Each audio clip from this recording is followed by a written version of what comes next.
Mwenyekiti wa Chama cha Demokrasia na Maendeleo Chadema, Tundu Antiphas Lissu ameibua mjadala mzito na wa kihistoria mbele ya Mahakama ya Rufaa ya Tanzania baada ya kuwasilisha ombi rasmi la kutaka kulipwa fidia mamilioni ya shilingi kwa kile alichokieleza kama ucheleweshwaji wa makusudi ya kesi ya uhaini inayomkabili.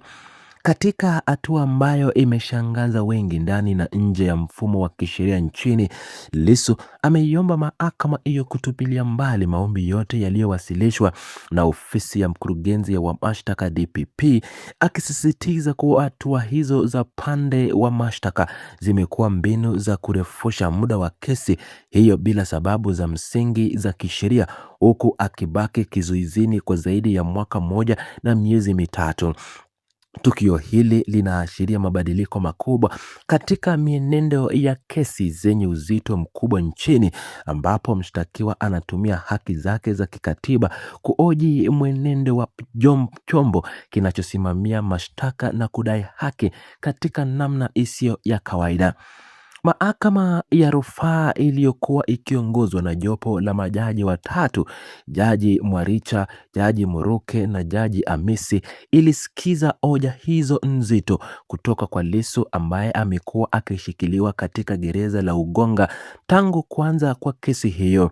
Msingi wa madai ya Lissu unatokana na muda wa siku 139 ambazo kesi ya uhaini imesimama tangu tarehe 24 Februari mwaka wa 2026 pale Mahakama Kuu ilipotoa uamuzi dhidi ya upande wa mashtaka na upande huo kuamua kukimbilia Mahakama ya Rufaa.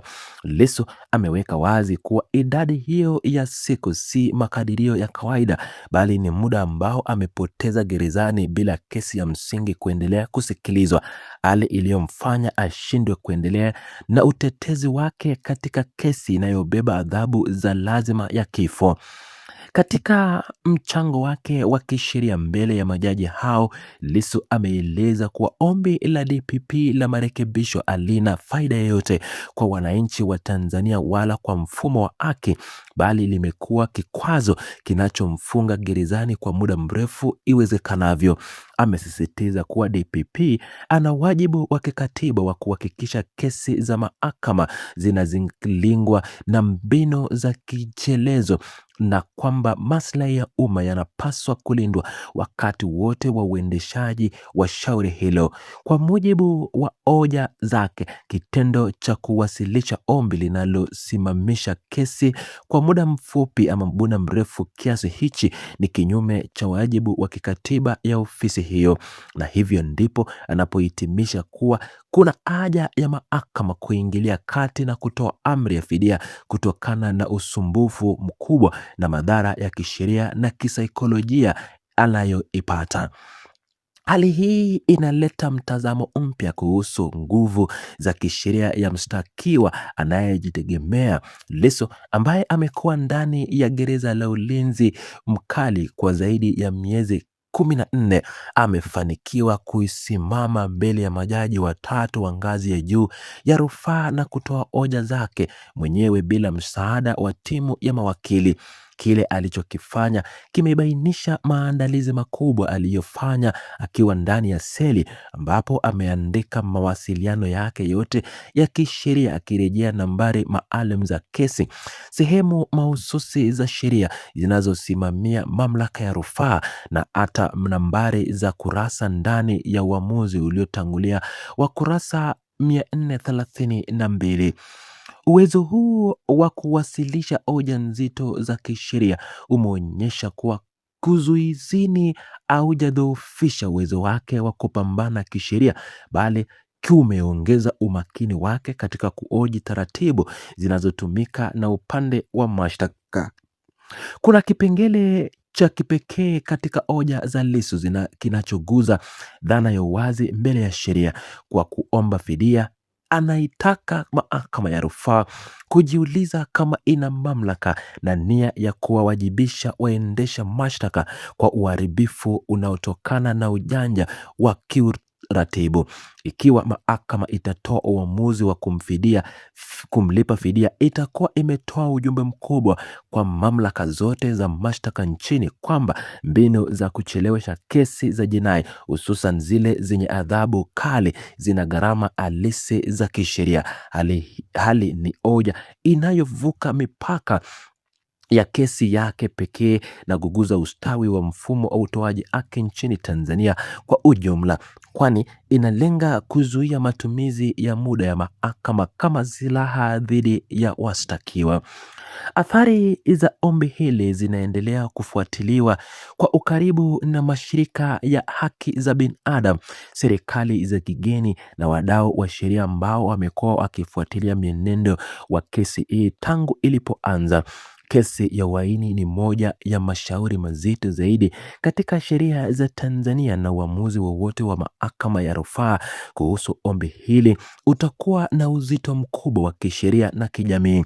Hii ni kwa sababu mahakama inapaswa kuamua kama ombi la DPP la marekebisho ni halali kisheria au kama ni mbinu ya kuzuia haki kutendeka.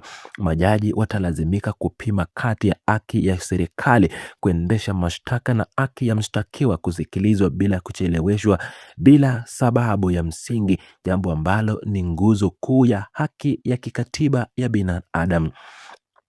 Upande wa mashtaka kupitia timu ya DPP sasa unajikuta katika mazingira magumu ya kisheria ambapo unalazimika kujibu hoja hizo mahakamani.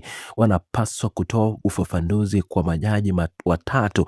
Kwa nini ucheleweshwaji wa siku 139 unapaswa kuhalalishwa, na kwa nini mshtakiwa ambaye amekaa kizuizini kwa zaidi ya mwaka mmoja asistahili suluhisho lolote la kisheria.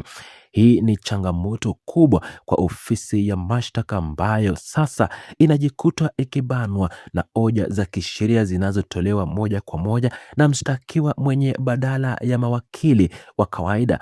Kila hatua ya mchakato huu inaashiria kuwa mahakama imeingia katika kipindi cha majaribio makali ya kisheria yanayohitaji uamuzi thabiti na wenye kuzingatia sheria za nchi. Wakati huo wote wa mchakato, jamii ya Watanzania na ulimwengu wa nje unasubiri kuona jinsi mahakama ya rufaa itakavyoamua. Uamuzi huo utatoa dira ya jinsi mihimili wa mahakama unavyotafsiri majukumu ya ofisi ya mashtaka dhidi ya haki za msingi za mshtakiwa.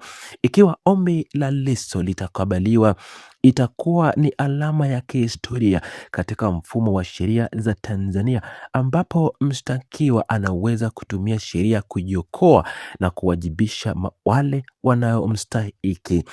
Kwa upande mwingine, ikiwa ombi hilo litakataliwa, hoja hizo zitaendelea kuwepo kwenye kumbukumbu za mahakama kama sehemu ya kihistoria ya kisheria ya nchi hii, ikiashiria kuwa mshtakiwa alifanya kila liwezekanalo kutafuta haki yake kupitia njia za kistaarabu na kisheria. Kwa sasa macho yote yameelekezwa katika jopo hilo la majaji watatu ambao wana mzigo mzito wa kutoa uamuzi utakaotafsiriwa kwa namna tofauti na wadau mbalimbali.